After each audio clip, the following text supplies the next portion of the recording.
So, hello students. இப்போ டிஎன்பிஎஸ்சிக்கான videos போடுறதாவும் WhatsApp குரூப்பில் test series conduct பண்ணுறதாவும் நம்ம ஆல்ரெடி இன்ட்ரொடக்ஷன் வீடியோ கொடுத்துருந்தோம். அதனுடைய அடுத்த பகுதியாக இப்போ ஃபஸ்ட்டு நான் என்ன சொல்லியிருந்தேன்னா டிஎன்பிஎஸ்சியில் நியூ சிலபஸ் தான் நான் இன்ட்ரொடியூஸ் பண்ண போகிறேன் அப்படிங்கிற ஒரு விஷயத்தையும் நான் சொல்லியிருந்தேன். அதில் டைரெக்டாக நான் 8th சாப்டர் இப்போ நான் எடுத்துட்டேன். ஓகேவா? ஸோ இப்போ இந்த 8th சாப்டரை வச்சு தான் I am going to start. இப்போ 8th சாப்டர்ல என்னது அப்படின்னா history and culture of Tamil Nadu and socio political movements அப்படின்னு இருக்கு. Why should we give utmost important to this? இப்போ உள்ள சிச்சுவேஷன்ல பாத்தீங்கன்னா group 2, group 1 and group 2, group 1க்கு same syllabus they have introduced. Remaining question paper நார்மலா நீங்க ஒரு ஜெயிலர் கொஸ்டின் பேப்பர் எடுத்து பாருங்க. இப்ப ரீசெண்டா கடந்த ஒரு 4-5 டெஸ்ட் நீங்க எடுத்து பாருங்களேன். அதுக்கெல்லாம் தனித்தனி சிலபஸ் கிடையாது. காமனா இதுக்கு முன்னாடி ஒரு சிலபஸ் படிப்பாங்க, அதுதான் யூஸ் பண்ணிட்டு இருந்தாங்க. ஆனா இப்போ இந்த ஜெயிலர் எக்ஸாமினேஷன் நார்மலா ஒரு அந்த டிரான்ஸ்லேட்டர் எக்ஸாமினேஷனா இருக்கட்டும், எந்த ஒரு ஆபீசர் எக்ஸாமினேஷன் இருக்கட்டும், கடந்த ஒரு 5-6 எக்ஸாமா டிஎன்பிஎஸ்சி என்ன பண்ணிட்டு இருக்காங்க, நியூ சிலபஸ்ல இருந்தா கொஸ்டின் கேட்டுட்டு இருக்கான். கிட்டத்தட்ட 100 கேள்வி அப்படின்னு பாத்தீங்கன்னா நியூ சிலபஸ் இப்ப புதுசா இன்ட்ரோடியூஸ் பண்ணிருக்கிறதுல இருந்து 8th and 9th யூனிட் இருக்கு இல்லையா, அதுல இருந்து 100ல 25 கேள்வி கேட்டுக்கிட்டு இருக்கான். அப்ப 200ங்கிறப்போ உங்களுக்கு 70 கேள்வி வரைக்கும் வரலாம் மேக்சிமம். வெறும் 100 கேள்வியிலே 25 கேள்வி கேட்கறான் அப்படிங்கிறப்போ அப்ப அந்த 8th and 9th யூனிட்ல இம்பார்ட்டன்ஸ் பாத்தீங்களா? அப்ப நீங்க நினைக்கலாம் இதெல்லாம் குரூப் 4க்கு வரப்போகுதா அப்படின்னு. குரூப் 4க்குன்னு இல்ல, நார்மல் ஒரு ஜெயிலர் எக்ஸாம், அது டிகிரி குவாலிஃபிகேஷனா இருக்கட்டும், ஸ்பெசிஃபை பண்ணாத ஒரு எக்ஸாமுக்கே வந்து அவன் நியூ சிலபஸ் கேட்கிறப்போ குரூப் 4ல கேட்க மாட்டான் அப்படிங்கிறதுக்கு கண்டிப்பா கேட்க வாய்ப்பு இருக்கு. சிலபஸ் இன்ட்ரோடியூஸ் பண்ணதுக்கு அப்புறம் தான் மேபி நமக்கு இன்னும் டீடைலா நமக்கு தெரிய வரலாம் என்னென்ன மாதிரியான மாற்றங்கள் இருக்கு அப்படின்னு சொல்லி. இப்போ ஃபர்ஸ்ட் ஃபர்மோஸ்ட் பாத்தீங்கன்னா அப்ப எல்லாத்துக்குமே இந்த 2 நியூ சிலபஸ் கண்டிப்பா தேவை. அதுவும் அதிகமான கொஸ்டின்ஸ் வருது. இன்னொரு அதிகமா சாலிடா நம்ம அடிக்கக்கூடிய ஒரு விஷயம் மேத்தமெட்டிக்ஸ், அதை நம்ம தனியா வச்சுக்கலாம். அப்படிங்கிறப்போ இந்த சிலபஸ் அந்த மேத்தமெட்டிக்ஸ் பார்க்கும்போது நிறைய கோயின்சைட் பண்ணி நம்ம நிறைய ஸ்கோர் பண்ண முடியும். அப்போ இன்னும் சில பேர் யோசிக்கிறீங்க டிஎன்பிஎஸ்சி ஒரு கஷ்டமான எக்ஸாமா அப்படின்னு சொல்லி. என்ன பொறுத்தளவு டெடிகேட்டட் கான்சென்ட்ரேட்டட் ஸ்டடி இருந்தாலே மோர் தென் எனஃப். நீங்க ஆல்மோஸ்ட் நினைக்கலாம் ஸோ இது வந்து எல்லாருமே எல்லா யூடியூப் வியூவர்ஸும் ஒரு அகாடமி வச்சிருக்கிறவங்க அப்படிதான் சொல்லுவாங்க ஈஸி அப்படின்னு. ஸோ அஸ் மை எக்ஸ்பீரியன்ஸ் நான் உங்ககிட்ட ஷேர் பண்ணிக்கிறேன். So I have been in this field. நான் ஒரு லாஸ்ட் 3 இயர்ஸா இந்த ஃபீல்டில் இருக்கேன். வேரியஸ் காம்படிட்டிவ் எக்ஸாம்ஸ் இது வரைக்கும் thousands ஆஃப் ஸ்டூடெண்ட்ஸுக்கு டீச் பண்ணியிருக்கேன். காம்படிட்டிவ் ட்ரைனரா, மோட்டிவேஷனல் ஸ்பீக்கரா, நம்பர் ஆஃப் ஸ்டூடெண்ட்ஸ், எண்ணற்ற மாணவர்களுக்கு மோட்டிவேஷன் கொடுத்துருக்கேன். நிறைய மாவட்டங்களுக்கு சென்று மோட்டிவேஷன் கொடுத்துருக்கேன். ஸோ காம்படிட்டிவ் எக்ஸாம்ஸ் குவாலிஃபை ஆகியிருக்கேன். நிறைய டைம் காம்படிட்டிவ் எக்ஸாம் குவாலிஃபை ஆகி அது வேண்டாம்னு சொல்லி இந்த ஃபீல்டில் ட்ராவல் பண்ணிக்கிட்டு இருக்கேன். So not only the TNPSC competitive exams but also need, JW போன்ற எல்லா வகையான எக்ஸாம்ஸுக்கும் ட்ரைனிங் கொடுத்துருக்கேன். டில் யூபிஎஸ்சி வரைக்கும் என்னுடைய கான்ட்ரிபியூஷன் கொடுத்துருக்கேன். ஸோ அந்த அடிப்படையில் சொல்கிறேன், இது ஒரு எளிமையான ஒரு விஷயம். ஆனால் என்னது அப்படின்னா நான் அகைன் அண்ட் அகைன் சொல்ற மாதிரி ஒரு கான்சென்ட்ரேட்டட் ஸ்டடி, டெடிகேஷன்னா என்ன, சீரியஸ்னஸ்னா என்னன்னா you should not consider about anything. முதல்ல நீங்க கோல் செட் பண்ணும்போது, டைம் ஃபிக்ஸ் பண்ணும்போது மேபி வேணா உங்களுக்கு டிலே ஆகலாம், ஒரு சோம்பல் வரலாம். நல்லா கவனிங்க, எந்த ஒரு திட்டமிடலுமே எப்படின்னா தெளிவற்ற மனதோடு தான் நீங்க ஸ்டார்ட் பண்ணுவீங்க. அது என்னைக்கு கொஞ்ச நாள் அந்த திட்டமிடல் தெளிவற்றதா இருந்தாலும் கண்டினியூ பண்ணுங்க. நாளடைவுல கண்டிப்பா உங்களுக்கு ஒரு தெளிவு பிறக்கும். அந்த தெளிவு பிறந்துருச்சுனாலே நீங்க சாதனையை நோக்கி மூவ் பண்றீங்க அப்படின்னு சொல்லி அர்த்தம். சரி, ஓகே, நம்ம அகைன் மோட்டிவேஷன்லாம் நிறைய லேட்டர் ஸ்டேஜ்ல பேசுவோம். ஓகே, நம்ம coming to the topic. So 8th சாப்டரோட இம்பார்ட்டன்ஸ் ஐ ஹேவ் எக்ஸ்பிளைன். இப்போ 8th சாப்டர் வந்து நான் 4 வகையா பிரிக்கிறேன். சிலபஸ்ல பிளா பிளா பிளா நிறைய கொடுத்துருந்தாலுமே நான் அது 4 கேட்டகரியா பிரிக்கிறேன். அந்த 4 கேட்டகரினா first Tamil history and archaeological evidences, literature, இதெல்லாம் ஒரு கேட்டகரி. லிட்ரேச்சர்னா என்னது, இலக்கியங்கள். அப்போ சங்க இலக்கியங்கள் வந்து இப்ப வரைக்கும் நிறைய இலக்கியங்கள் இருக்கு. Okay, yes. அதுக்கப்புறம் தமிழ் பீப்புள் எப்படி வந்தாங்க, தமிழ் நாகரிகம் என்ன செஞ்ச சமவெளி நாகரிகத்தோட தொடர்புடையது, கீழடி, இந்த அகழ் ஆராய்ச்சி பண்ணதெல்லாம் இருக்கு, அது எல்லாமே இந்த தமிழ் ஹிஸ்டரியில வந்துடும். Archaeological evidences, what are all the evidences that were found in the என்ன சொல்றது, அந்த ஆர்கியாலஜிக்கல் அந்த ஆய்வு எல்லாம் நடக்கும்ல, அந்த இடத்துல கண்டுபிடிச்ச அந்த எவிடன்ஸ். ஃபார் எக்ஸாம்பிள் கீழடியே நம்ம சொல்லிக்கலாம் இல்லையா, ஹரிக்கமேடு, இந்த மாதிரி நிறைய, ஆதிச்சநல்லூர், அதுல என்னென்ன எவிடன்ஸ் கண்டுபிடிச்சாங்க. அப்போ இந்த இதுல இருந்து இது ஒரு category. Second category utmost important Thirukkural. Okay, yes. Next திருக்குறள்னா there are number of topics, ஒரு 30-40 அதிகாரங்கள் குறிப்பிட்டு கொடுத்திருக்காங்க. வாழ்க்கையில மனிதனுடைய வாழ்க்கைக்கு தேவையான தத்துவங்கள் எல்லாமே தொகுத்து கொடுத்திருக்காங்க. Next role of Tamil Nadu and women அப்படின்னா என்னன்னா ஷார்ட்டா பிரிச்சுட்டேன். ஃப்ரீடம் ஸ்ட்ரகிள்ல விடுதலை போராட்டத்துல தமிழ்நாடு மற்றும் தமிழக பெண்களினுடைய பங்கு. அது வந்து நீங்க ஒரு லைன்ல தான் இருக்கும், பட் இன்டீரியர்ல போனீங்கன்னா இட் இஸ் வெரி வாஷ். ஓகேவா? நெக்ஸ்ட் சோசியல் ரிஃபார்ம்ஸ் அப்படின்னு பார்க்கணும்னா தமிழகத்துல என்னென்ன முக்கியமா பெரியார் அண்ணா கான்ட்ரிபியூஷன்ல இருந்து உங்களுக்கு 10 கேள்வி வந்திருக்கு. இப்போ இந்த கொஸ்டின் நம்பர் ஆஃப் கொஸ்டின்ஸ்லாம் நான் போட்டிருக்கேன்ல. இப்போ லிட்டரேச்சர்ல இருந்து 10 கேள்வி, இந்த டாபிக்ல இருந்து இந்த கேட்டகரியில இருந்து, திருக்குறள்ல இருந்து 12 கேள்வி, இந்த டாபிக்ல இருந்து 9 கேள்வி, இதுல இருந்து பாத்தீங்கன்னா 14 கேள்வி. இதெல்லாம் வந்து approximate number of questions that were asked in the model question paper.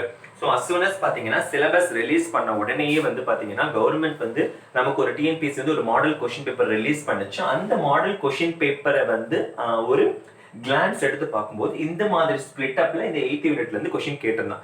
45 கேள்வி உங்களுக்கு அப்ராக்சிமேட்டா வரும். அது 40 கேள்வின்னு கூட நீங்க வச்சுக்கலாம். அப்போ அவ்வளவு நல்ல கவனிங்க, 5ல் 1 பங்கு 20% இம்பார்ட்டன்ஸ் கொடுக்கக்கூடிய ஒரு யூனிட்டா இருக்கு.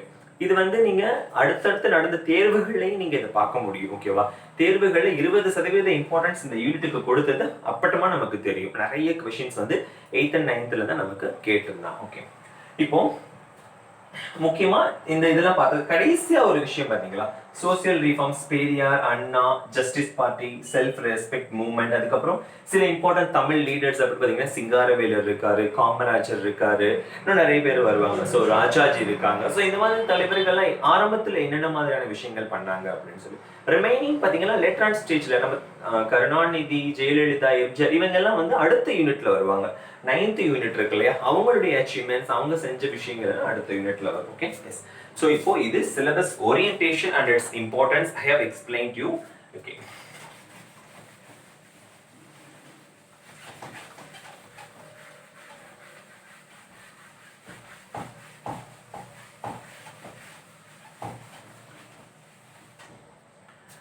நெக்ஸ்ட் பாத்தீங்கன்னா நான் ஆல்ரெடி சொல்லிட்டேன், எக்ஸ்பிளைன் பண்ண உடனேயே நான் என்ன பண்ணுவேன்னு சொல்லியிருந்தேன் அப்படின்னா உங்களுக்கு டெஸ்ட் அப்படிங்கிற மாதிரி சொல்லியிருந்தேன். ஸோ ஃபர்ஸ்ட் டெஸ்ட், அதாவது we have conducted till date WhatsAppல 23 test for the 46 days we have conducted. But இப்போ இந்த ரிவைஸ்டு டெஸ்ட் ஃபர்ஸ்ட் டெஸ்ட் வந்து எப்போ அப்படின்னா revised test first one. Okay, so the date is 17th, okay, 5/2020 Sunday. ஓகேவா? Sunday. So WhatsApp group at 6 PM question paper will be uploaded. Okay, what was the syllabus? First let me explain. Now first Thirukkural கண்டிப்பா இருக்கும் எல்லா டெஸ்ட்லயுமே. திருக்குறள்ல வாய்மைங்கிற அதிகாரம். Okay, next நடுவு நிலைமை. Okay, வாய்மைங்கிற அதிகாரம், நடுவு நிலைமை. எக்ஸ்ட்ரா எப்பவுமே ஒரு 2 பாயிண்ட்ஸ் இருக்கும். that depends on. Okay, next. Okay, second one பாத்தீங்கன்னா ஓகே, கான்ட்ரிபியூஷன் ஆஃப் பேரறிஞர் அண்ணா.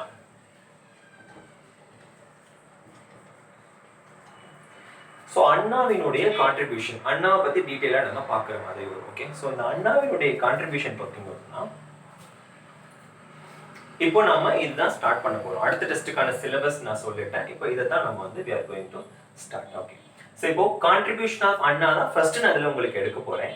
கான்ட்ரிபியூஷன் ஆஃப் அண்ணா பத்தி இன்னைக்கு வீடியோல கொஞ்சம் பார்ப்போம். ரிமைனிங் நம்ம அடுத்த வீடியோஸ்ல நம்ம எல்லாமே நம்ம கம்ப்ளீட் பண்ணிட்டு நாளைக்குள்ள கம்ப்ளீட் பண்ணிட்டோம் அப்படின்னா ஓகேவா.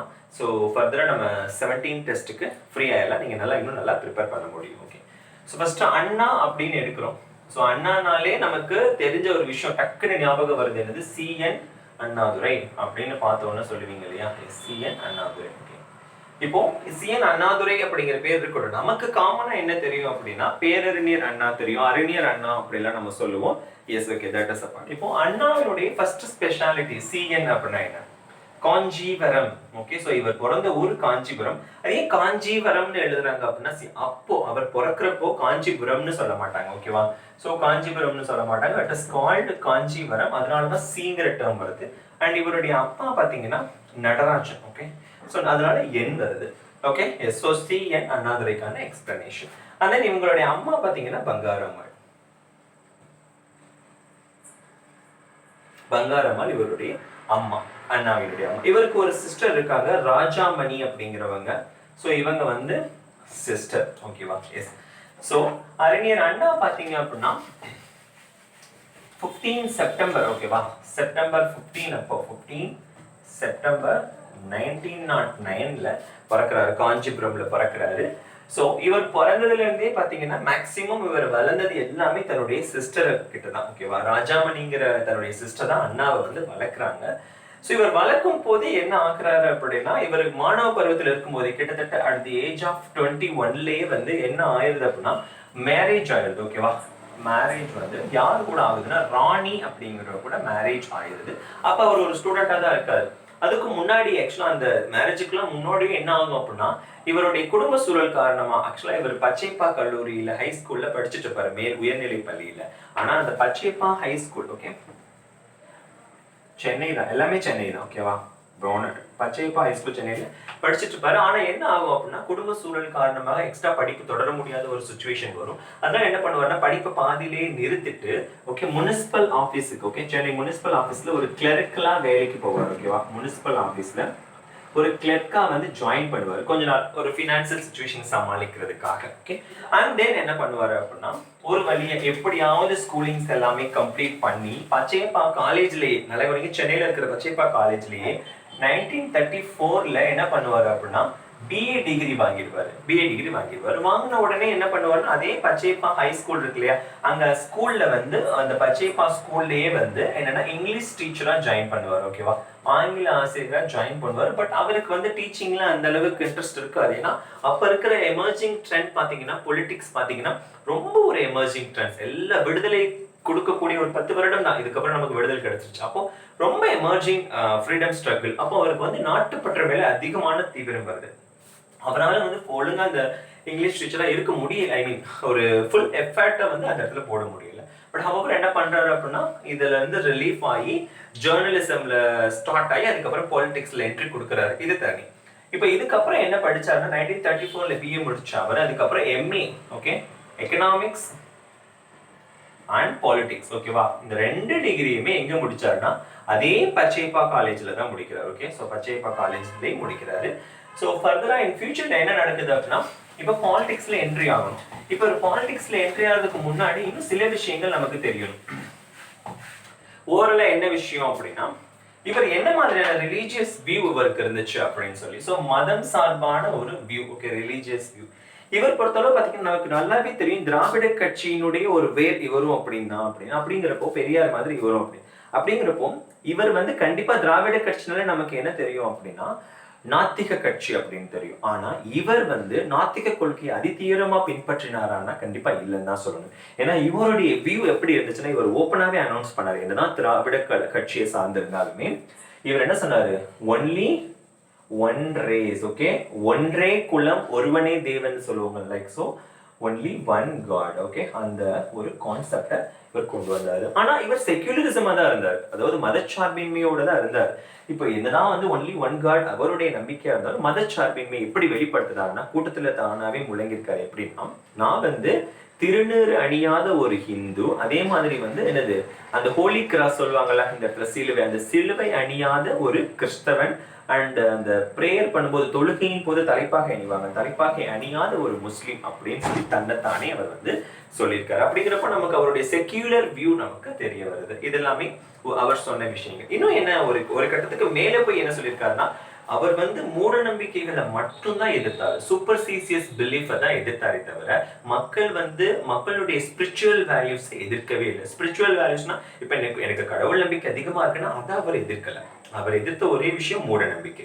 இன்னும் என்ன சொன்னாரு அப்படின்னா, எனக்கு நான் வந்து பிள்ளையாருக்கு தேங்காய் உடைக்க மாட்டேன். I do not break coconuts for Pillaiyar, neither do I break his idols அப்படின்னு சொல்லுவாங்க. அதாவது நான் பிள்ளையாருக்கு தேங்காயும் உடைக்க மாட்டேன், பிள்ளையாரையும் உடைக்க மாட்டேன். அப்படின்னா என்ன அர்த்தம், நான் கடவுளை வந்து இல்லைன்னா சொல்லல, ஆனா கடவுளுக்கு சேவை செய்யறது அந்த விஷயங்கள்லாம் நான் பண்ண மாட்டேன். அது மூட நம்பிக்கைன்னு அவர் ஃபீல் பண்ணாரு. Okay, yes. ஸோ இது எல்லாமே அவருடைய ரிலீஜியஸ் வியூ. என்னதான் வந்து தான் ஒரு கடவுள் அப்படிங்கிற ஒரு நம்பிக்கை கொண்டிருந்தாலும், ஆத்திகவாதியா இருந்திருந்தாலும், மதச்சார்பின்மை மிக தீவிரமா பின்பற்றுறதுல இவருடைய சிறப்பு நமக்கு தெரியும். அதுக்கப்புறம் ஓரளவு சொல்லணும் அப்படின்னா, 5th CM okay of Madras state. Okay, Madras ஸ்டேட்டினுடைய 5th CM. ஓகே, ஸோ எப்பன்னா 6th March 1967ல இருந்து டு எப்போ 13th Jan 1969 இது வரைக்கும். அதுக்கப்புறம் 1st CM ஆஃப் தமிழ்நாடு தமிழ்நாடுன்னு பெயர் மாற்றம் எப்ப நடக்குது? 14th Janல தான் இவர் தானே பெயர் மாற்றம் செய்வாரு. எஸ். சோ அந்த 14th Janல இருந்து ஃபர்ஸ்ட் சிஎம் இவர், அந்த மாதிரி நம்ம மீனிங் பண்ணிக்கணும். காமனா எடுத்தோம்னா இவர் 5வது சிஎம் தான் ஆரம்பத்துல இருந்து பார்த்தா. பட் இந்த பிரிவினைக்கு முன்னாடி பின்னாடி பார்க்கும்போது 5th and last CM of Madras state. Madras ஸ்டேட்டினுடைய மதராஸ் மாநிலத்தினுடைய கடைசி மற்றும் 5வது முதலமைச்சர் இவர் தான். அதுக்கப்புறம் தமிழ்நாடு மாநிலத்தினுடைய முதலமைச்சர். வெறும் 20 நாட்கள் தான் இந்த பதவியில இருக்க முடிஞ்சது இவருக்கு. ஓகேவா? சோ 3 Feb 1969 இறந்துட்டாரு. வெறும் 20 நாட்கள் தான் முதலமைச்சரா இருந்தாரு. இதுக்கப்புறம் என்ன ஆகும்னா ஈசோஃபேகல் கேன்சர் அப்படின்னு சொல்லுவாங்க. ஈசோஃபேகஸ் அப்படின்னா என்னன்னா உணவு குழல் புற்றுநோய் ஏற்பட்டதன் காரணமாக அவருடைய உயிர் பிறந்தது. ஓகே, இது நாம. அதுவும் இல்லாம இவர் திராவிட கட்சியை சார்ந்தவர், நமக்கு நல்லாவே தெரியும். அந்த திராவிட கட்சியிலிருந்து வந்த முதல் பொலிட்டீஷியன், முதல் முதலமைச்சர் அப்படின்னு பார்த்தோம்னா இவருடைய இதாதான் இருக்கும். இன்னொரு விஷயமும் என்னது அப்படின்னா இவர் ஒரு நல்ல ஒரேட்டர், மிகச்சிறந்த பேச்சாளர் அப்படின்னு பார்க்கலாம். பேச்சா திறமை மட்டும் கிடையாது, நல்ல தமிழ் இலக்கியவாதி, தமிழ் புலமை அந்த அளவுக்கு கையாளுவாரு. ஸோ இன்னும் சொல்ல போனா சினி ஃபீல்டு வந்து பாலிடிக்ஸுக்கு ப்ரொபகண்டால யூஸ் பண்ண மிகப்பெரிய ஒரு ஆள் இவர் தான். ஓகே, முதல் ஆள் திராவிட கொள்கைகளை பின்பற்றின ஒரு ஆள், சினிமா துறையை வந்து பாலிடிக்ஸ்ல கொண்டு வந்து இணைச்ச முதல் திராவிட மனிதன் வந்து இவர் தான். So, இப்போ பர்த் இதெல்லாமே நம்ம பார்த்தோம். இப்போ entry into politics. Okay, entry into politics.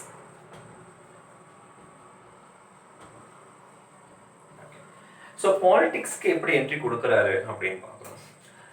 முதல்ல 1934 இவர் என்ன பண்ணாரு? BA டிகிரி வாங்கிட்டார். இதுக்கப்புறம் அப்போதைய மிக ஒரு பிரபலமான கட்சி அப்படின்னு பாத்தீங்கன்னா ஜஸ்டிஸ் பார்ட்டி. இதனுடைய இயக்கம் தொடக்கத்துல இருந்து டீட்டெயிலா நம்ம எதுல பார்ப்போம் அப்படின்னா நம்மளுடைய அந்த தமிழ்நாடுடைய ஃப்ரீடம் ஸ்ட்ரகிள நம்ம பார்ப்போம். அதனால இப்போ நம்ம இதை பத்தி உள்ள இன்சர்ட் பண்ணிக்க வேண்டாம் அறிஞர் அண்ணாவை பத்தி பார்க்கும்போது. பட் இந்த ஜஸ்டிஸ் பார்ட்டியில 1935ல வந்து இவர் ஜாயின் பண்றாரு. இது நமக்கு தெரியும். ஓகே, 1935ல ஜஸ்டிஸ் பார்ட்டியில ஜாயின் பண்றாரு. அப்ப அந்த பார்ட்டியினுடைய பிரசிடென்ட் யாருன்னா இவர் ஜாயின் பண்றப்போ பெரியார். ஓகே, ஈவி ராமசாமி பெரியார் தான் அப்போ அந்த ஜஸ்டிஸ் பார்ட்டியினுடைய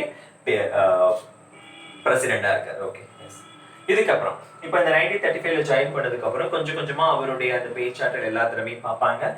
இவர் வந்து என்னென்ன போஸ்ட் வகிச்சிருப்பாருன்னா ஆல்ரெடி டீச்சிங் போஸ்ட் விட்டுட்டு தான் கட்சியில ஜாயின் பண்றாரு. ஜாயின் பண்ணும்போதே என்ன ஆவாரு அப்படின்னா இவரு அந்த பெரியார் வந்து நிறைய பத்திரிகைகள் நடத்திட்டு வந்திருப்பாங்க. சோ ஃபர்ஸ்ட் ஜஸ்டிஸ் அப்படிங்கிற பத்திரிகை, ஜஸ்டிஸ்ங்கிற பத்திரிகை வந்து ஒரு இங்கிலீஷ் பத்திரிகை. ஓகேவா? அறிஞர் அண்ணாவும் இங்கிலீஷ் டீச்சரா இருந்தவர், நல்ல இங்கிலீஷ் புலமை பெற்றவர், இங்கிலீஷ் படிச்சவர் இல்லையா? அப்ப ஜஸ்டிஸ் பார்ட்டியினுடைய அபிஷியல் நியூஸ் பேப்பர் வந்து ஜஸ்டிஸ் இங்கிலீஷ் பேப்பர். ஓகேவா? இந்த ஜஸ்டிஸ் பேப்பரினுடைய சப் எடிட்டரா வர்றாரு, அதாவது துணை ஆசிரியரா வர்றாரு. ஓகே, அண்ட் தென் விடுதலைங்கிற பத்திரிகை யாரு நடத்துனது அப்படின்னா பெரியார் நடத்துனது. ஓகேவா? அதாவது விடுதலைன்னா என்னது உங்களுக்கு இண்டிபெண்டன்ஸ் இல்லையா? ஸோ அந்த விடுதலை அப்படிங்கிறது வந்து இது யாரு அப்படின்னா பெரியார் நடத்துற பத்திரிகையோட எடிட்டரா கடைசியா வர்றாரு, ஆசிரியரா வர்றாரு. அதுக்கப்புறம் பெரியாருடைய இன்னொரு பத்திரிகை குடியரசுலயுமே இவர் வந்து நிறைய இதை வந்து வெளியிட்டிருக்காரு. தன்னுடைய படைப்புகளை குடியரசுலையும் நிறைய வெளியிட்டிருக்காரு. ஸோ இது எல்லாமே நார்மல் கான்ட்ரிபியூஷன்ஸ், இவருடைய கான்ட்ரிபியூஷன்ஸ். இதுக்கப்புறம் பெரியார் வந்து தீவிரமா என்ன பண்ணுவார் அப்படின்னா திராவிட கொள்கை அப்படிங்கிறத பின்பற்ற ஆரம்பிச்சு ஒரு கட்டத்துல திராவிட நாடு திராவிடர்களுக்கே அப்படின்னு சொல்லி ஒரு மிகப்பெரிய ஒரு கோட்பாட்டை அவர் முன்வைக்கும் போது அறிஞர் அண்ணாவும் அதை என்ன பண்ணுவார் அப்படின்னா சப்போர்ட் பண்ணுவார். ஓகேவா? சோ அறிஞர் அண்ணாவும் அதை சப்போர்ட் பண்ணி அவர் என்ன பண்ணுவார்னா தன்னுடைய பங்குக்கு 1942ல ஓகேவா திராவிட நாடு அப்படிங்கிற ஒரு பத்திரிகையை தொடங்குவார். ஓகேவா? இந்த பத்திரிகையை தானே அதுக்கு ஆசிரியரா இருந்து அதுக்கான இதை வந்து செஞ்சுட்டு இருப்பாரு. ஓகே, சோ இது எல்லாமே வந்து டைப் ஆஃப் கான்ட்ரிபியூஷன்ஸ் பை அறிஞர் அண்ணா. இதுக்கப்புறம் கடைசியா என்ன நடக்கும் அப்படின்னா இதெல்லாம் ஒரு பக்கம் போயிட்டு இருக்கிறப்பவே 1944ல ஓகே அட் சேலம்ல இந்த ஜஸ்டிஸ் பார்ட்டி கான்ஃபரன்ஸ் நடக்கும். ஓகேவா? பெரியார் தலைமையில ஜஸ்டிஸ் பார்ட்டி கான்ஃபரன்ஸ் நடக்கும்போது அறிஞர் அண்ணா ஒரு ரெசல்யூஷன் பாஸ் பண்ணுவாரு. ஓகேவா? ஒரு தீர்மானம் பாஸ் பண்ணுவாரு. என்ன அப்படின்னா ஜஸ்டிஸ் பார்ட்டிங்கிற நேம திராவிடர் கழகமா மாத்துறது. Okay, so Dravidar Kazhagam. ஓகேவா? சோ திராவிடர் கழகம்னு மாத்திடுவாங்க அந்த கான்ஃபரன்ஸ்ல. அண்ணா தீர்மானத்தை முன்மொழிவாரு, கொண்டு வருவாரு. ஓகேவா? ஆனா தலைமை தாங்கினது பெரியார். அவருடைய தலைமையில இருக்கிறப்போ அண்ணா தீர்மானம் கொண்டு வந்து இது நிறைவேற்றப்பட்ட அன்றிலிருந்து திராவிடர் கழகம்னு மாற்றப்படும். இதுக்கப்புறம் இவங்களுடைய கான்ட்ரிபியூஷன்ஸ் எப்படி இருந்துச்சு, எப்படி வந்து பெரியார்ல இருந்து அண்ணா வந்து வேறுபட்டாரு, இந்த மாதிரியான விஷயங்கள் எல்லாமே நம்ம அடுத்த வீடியோல நம்ம பார்ப்போம். ஒரே ஒரு பாயிண்ட் இதுல மிஸ் ஆயிருக்கு, என்னதுன்னா அறிஞர் அண்ணா பிறந்தது வந்து பாத்தீங்கன்னா செங்குந்தர் முதலியார் அப்படிங்கிற ஒரு கம்யூனிட்டி. ஓகேவா? கம்யூனிட்டி கொஸ்டின் வருமா அப்படின்னு தெரியாது, பட் ஹவவர் இந்த டீட்டெயில் நம்ம தெரிஞ்சுக்க வேண்டியது அவசியமான ஒன்று. ஸோ செங்குந்தர் முதலியார் கம்யூனிட்டியில பிறந்தவர். ஓகே. ஸோ ரிமைனிங் எப்படி பெரியாருடைய அவருக்கு பெரியாரையே ஆதரவாளராக ஏற்றுக்கிட்டு அவருடைய கட்சியில ஜாயின் பண்ணவர், எப்படி அந்த பெரியாரை கடைசியா எதிர்த்து எப்படி திராவிட முன்னேற்ற கழகம் உருவாச்சு, இந்த மாதிரி அதுக்கப்புறம் இவருடைய கான்ட்ரிபியூஷன்ஸ் என்னென்ன பதவிகளை வகிச்சிருக்காரு, இதெல்லாமே நம்ம நெக்ஸ்ட் அப்கமிங் வீடியோஸ்ல இதை பத்தி பார்ப்போம். Yes, thank you.